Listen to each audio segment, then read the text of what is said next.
fruto del Espíritu, dice Gálatas, el fruto del Espíritu es. Ahí está la cita, si lo pueden buscar, si lo quieren comprobar porque no hace falta. Gálatas 5:22, 23, el fruto en singular del Espíritu es. No dice los frutos del Espíritu son. La idea transmitida es que es un fruto como con 9 sabores, 9 colores o 9 manifestaciones. ¿Cuántos dicen amén a eso?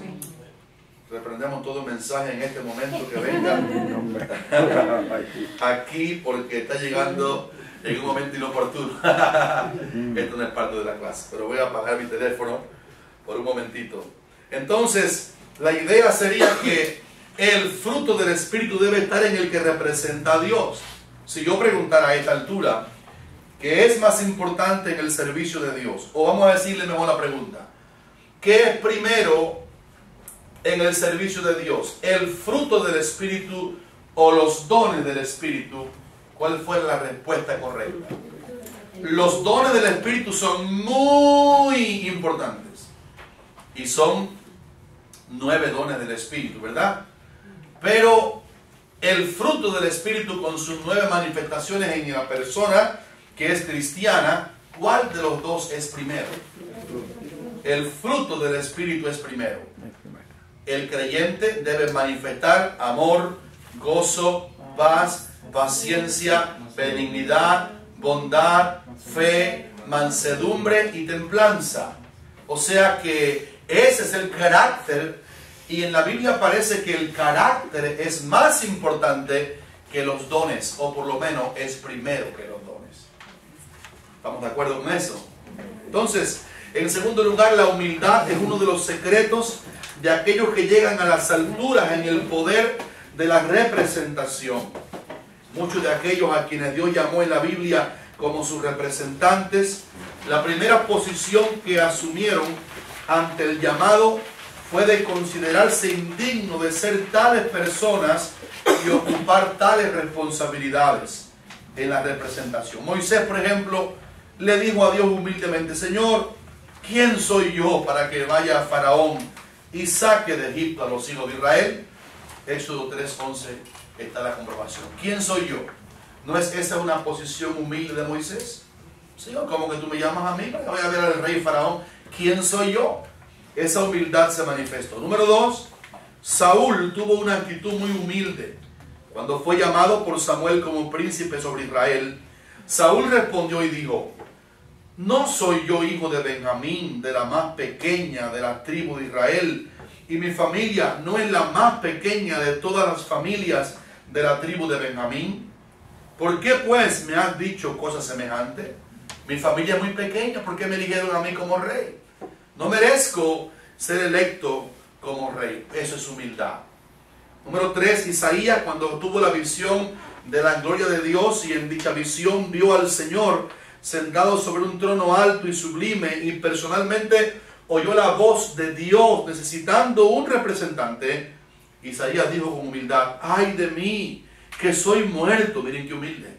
Porque siendo hombre inmundo de labios y habitando en medio del pueblo que tiene labios inmundos, han visto mis ojos al Rey Jehová de los ejércitos. Imagínense que esta noche el hermano Mario vea a Cristo en su gloria. Y mañana viene al culto y dice, hermano, todos me apartan de mi lado. Ustedes no tienen tanto poder como yo, que yo vi cara a cara a Cristo. Pero cuando Isaías vio al Padre en una visión, y vio la gloria de Dios en una visión por lo menos, lo que dijo fue, me voy a morir porque yo soy indigno de ver lo que he visto y de recibir lo que he recibido. Esa es una posición humilde. Jeremías le dijo a Dios cuando lo llamó a representarlo como profeta, y yo dije, dice Jeremías, Señor Jehová, he aquí no sé hablar porque soy niño. Parece una excusa, pero es una posición de una persona humilde.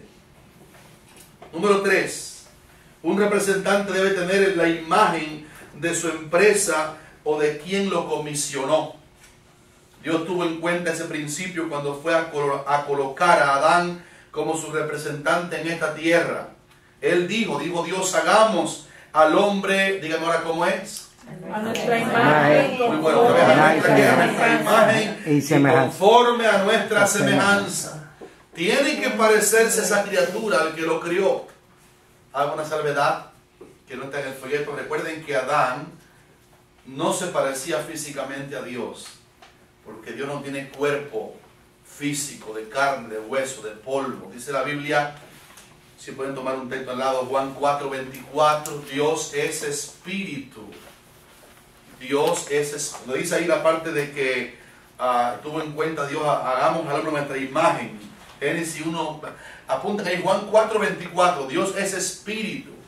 Esa expresión de Dios, hagamos al hombre a nuestra imagen, no se refiere en ninguna manera a hacerlo a imagen física de Dios, se refiere a la moral de Dios, a la imagen moral. Santo como era Dios, humilde como es Dios, toda la moralidad divina en ese representante llamado Adán. Pedro fue descubierto como discípulo de Cristo, aun cuando en su caída intentó ocultar su identidad. Yo no conozco al hombre, dijo Pedro, no conozco a Cristo, para que no lo mataran. El testimonio de los que descubrieron su verdadera identidad fue: Pedro, no lo puedes negar, aún tu manera de hablar te descubre. O sea que Pedro hablaba parecido a Jesús. Yo tengo la meta de un día aprender a hablar como Cristo. ¿Cuántos quieren aprender a hablar como Cristo? Pedro lo había logrado. Estaba hecho el discípulo a la imagen del maestro. Pedro, aún la manera como tú hablas te descubre que tú has tenido que andar con Jesús. Ahí está la cita. ¿Qué texto es? Mateo, ¿qué? 26:73. Esta expresión, aún tu manera de hablar, da a entender que la manera de hablar era a la misma forma de Jesús, pero que ese no era el único rasgo que lo identificaba como un representante de Cristo. Había otros muchos atributos de su Señor impresos en la imagen física y moral de Pedro. ¿Por qué digo esto? Porque esta gente le dijeron, aún tu manera de hablar. ¿Qué significa esta expresión aún? Que no era el único, que había otros rasgos también en que Pedro se parecía a Cristo, pero que aún ese era distintivo. Aún como tú hablas te pareces, porque el que sirve al Señor debe tener la imagen del Señor, la imagen moral, la imagen espiritual del Señor. Mirando, dice un versículo, a cara descubierta como en un espejo la gloria del Señor, somos transformados de gloria en gloria en, subrayen esa expresión, en la misma imagen. Pásale con un lapicero ahí por debajo. En la misma imagen, como por el Espíritu del Señor. Segunda de Corintios 3:18. Este es un versículo fundamental, que el que sirve al Señor y está en contacto con el Señor y mira por la fe al Señor y adora mucho al Señor y ama mucho al Señor, llega un tiempo en que Él se va transformando espiritualmente a la imagen de Cristo. Voy a cantar el domingo un himno, quizás que hace tiempo lo cantamos cuando yo era mucho más flaquito, más espiritual, más joven por lo menos. Amar como Jesús amó, soñar como Jesús soñó, pensar como Jesús pensó, vivir como vivió Jesús, sentir lo que Jesús sentía, sonreír como Jesús sonreía. No lo voy a cantar ahora, eso es para el domingo, pero lo que este versículo quiere decir es esto: la comunión íntima del cristiano con Cristo hace que el Espíritu Santo lo vaya llevando a parecerse más y más a Él. Un texto, Colosenses 3:10 dice, apúntelo ahí, no está en el folleto de ustedes: y revestido del nuevo hombre, el cual conforme a la imagen del que lo creó, se va renovando hasta el conocimiento pleno. ¿Qué texto dijimos que era?